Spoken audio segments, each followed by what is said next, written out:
Welcome to the Internship Services Functional Area online presentation. Taking you through this journey today is Rose Roberts, Sam Young, and Diana Herman. In our presentation of Internship Services, we are going to break down the scope of the functional area, the purpose and goals of this program, staff performance from two different institutions, and their affiliations with professional associations. Also during this presentation, you will hear interview snippets from Moravian College staff and University of Pittsburgh staff. Please be on the lookout for historical fun facts throughout the presentation. There are over 100 majors, and every department pretty much has the ability to manage it how they like. Okay. So we happen to be the people who are the catch-all for knowing who does what and how, and who to go to first if you need to, so we can at least guide students to the process. Mm-hmm. But ultimately, the academic departments determine whether or not something is worthy of credit. But students aren't always looking for credit. Right, and we discourage it in the summers because they'd have to pay tuition for the summer. I got into that as an undergrad, actually. We're helping them to find experience within the range of time and capacity that they have. So it's not always tied So how many academically. students do you guys work with? Last year we touched 2,000. Wow. Just our team of 3 people. And did you place all 2,000? They're not all actively looking within that year. We're helping them. We don't physically place them. We support them in their search. So if they stop applying, the guarantee no longer applies to them. But we have a lot of gung-ho freshmen who come in first semester, first month, and are ready to start the process, but they're learning that it's a process. And, they may take advantage of our support for that first term or that first year, and a lot of them are like getting a framework so they know what to do in their junior year. Mm-hmm. So there's not a one-to-one correlation with our support for when they were looking for the internship.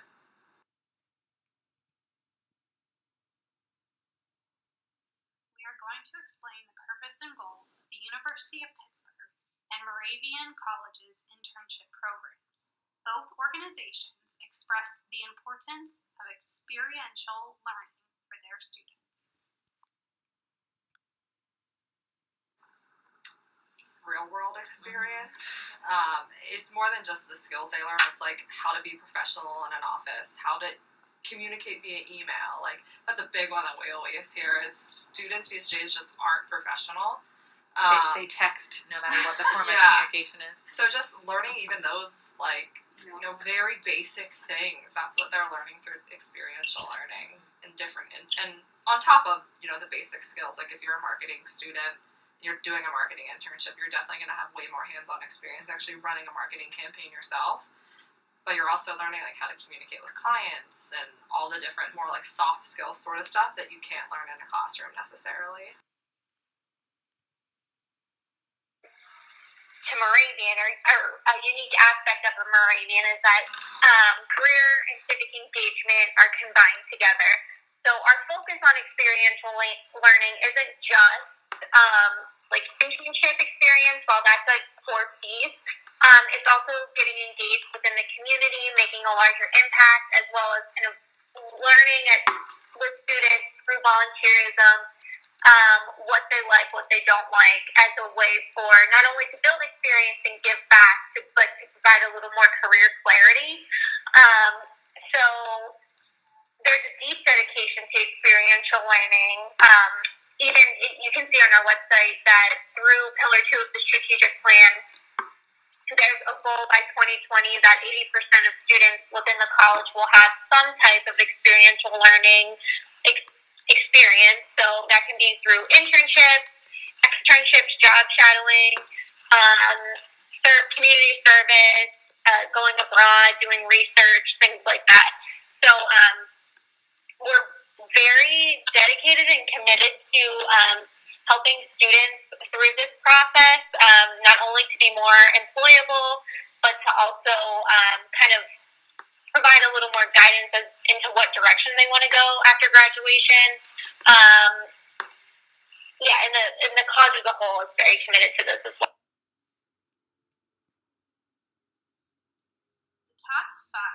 employee partners from both institutions are listed on this slide. Some others include Merck Pharmaceuticals, Disney, Crayola, Tiffany & Company, Walmart, Cigna, Aldi, and hundreds of others. The students who participate in an internship can either receive class credit, a stipend, or simply hands-on experience.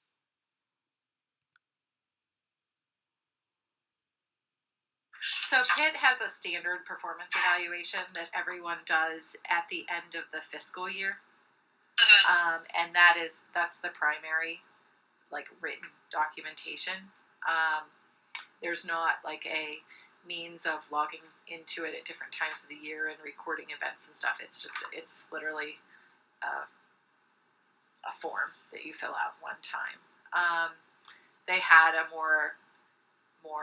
they had a computerized system for a few years that was like you could log in every month and add all the great experiences that month and stuff, but people didn't do that, so they stopped spending that money. But so that's the only formal review process. We internally, though, there are really significant documents for planning throughout the division that are very, both qualitative and quantitative based goals that are set for us. And so we are much more driven as a team to meet those numbers and improve on last year every year, no matter what. Allison and Kristen are both Pitt alums who are now the face of the internship program division within career services for undergraduate students at Pitt. To the right is Kathleen Barr, who was recently promoted to Director of Career Development at Moravian College, after working specifically with experiential learning with undergraduate students. We are one of the events that tie the whole division together, where it's an all call for volunteers, are Pitt Make a Difference Day, orientation, and the career fairs. There's really not another time, there really isn't another time where the demand for human bodies is so strong. Boxes and walls, but it's a different type of thing. It's more of a more people, more ideas kind of a scenario.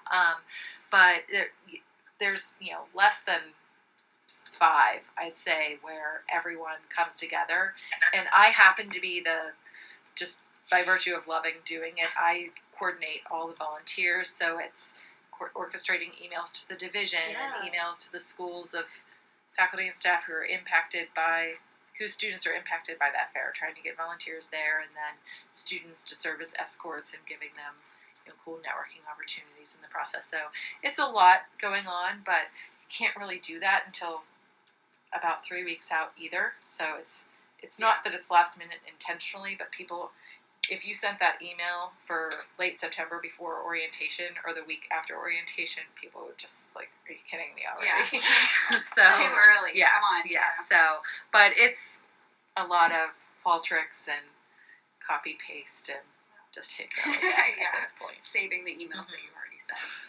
But like, there's no question. Like when we get the email for orientation, it's more a matter of, what do I sign up for? Not, do I have to do this? Right. Like, which one do I want to do the most kind of thing. And that's the spirit of student affairs. I was just saying, kind of just going back to more like the mission of student affairs, or one of our big goals, like personalized education is like a huge thing right now in student affairs throughout the university in general. And OCC, which is right next door to us, kind of the mix of the OCC and then experiential learning are the big ways that students can personalize their education. So our role with the internship prep program really does feed into the university's overall mission of personalized education.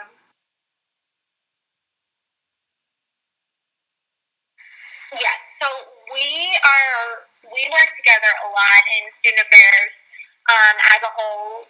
We hold like all student affairs staff meetings about twice a month, so we keep everyone updated on what we're doing, and we cross-promote as much as we can, as well as trying to prevent overlapping programming.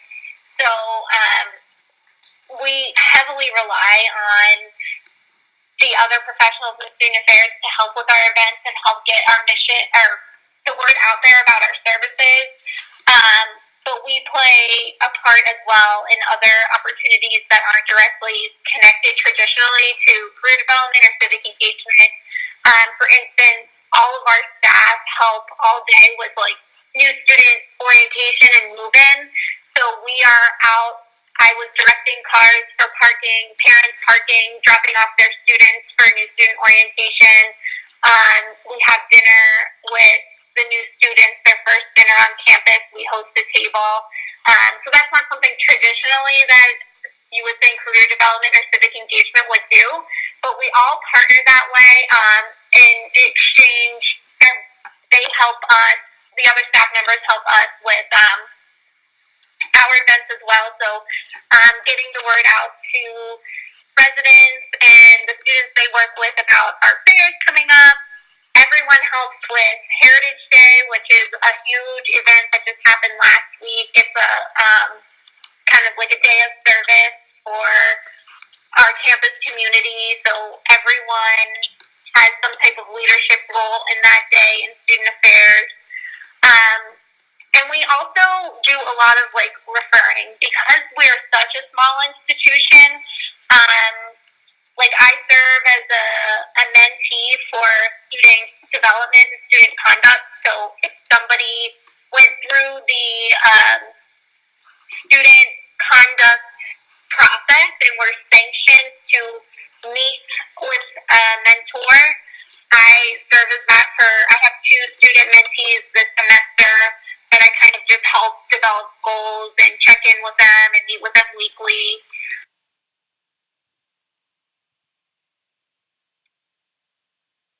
After talking with Pitt and Moravian staff, we came to the conclusion that their schedules run on a seasonal basis. Starting with summer, which is a slow time of the year, pretty empty, but they are getting ready for the fall with career fairs. Once fall and the beginning of the semester starts, it's extremely busy. Students are coming in for appointments, and there are a lot of events. Once fall semester dies down and Thanksgiving and Christmas arrive, the coordinators are planning for their spring semester events, such as the major one, Internship Week. Post-internship week, students are still coming in for help, and by the end of the semester, they're taking employer evaluations on how well the students did in their internship roles. Kathleen from Moravian explained highly about local and national professional organizations that her and her team work with on an annual basis. So I belong to a few. So NACE is sort of the big one for career development. It's the National Association of Colleges and Employers. The center, each of us are members in NACE. PennACE is the local chapter for that, so we're all members of PennACE as well. And I used to be on the professional development committee for PennACE. CEIA, which is like a co-op professional development, co-op and internship professional development association or professional association is another one that I've been involved with. NACA is another one. It's MACCA. That's the Mid-Atlantic Career Counselor Association. That's another good one, more on the local scale. So those are some that we belong to, but there are a lot out there. I also, in the past, have attended ACPA, which is it's more for college professionals, but they have a career development kind of subsection with that as well. Thanks for watching. We hope you learned something on this journey.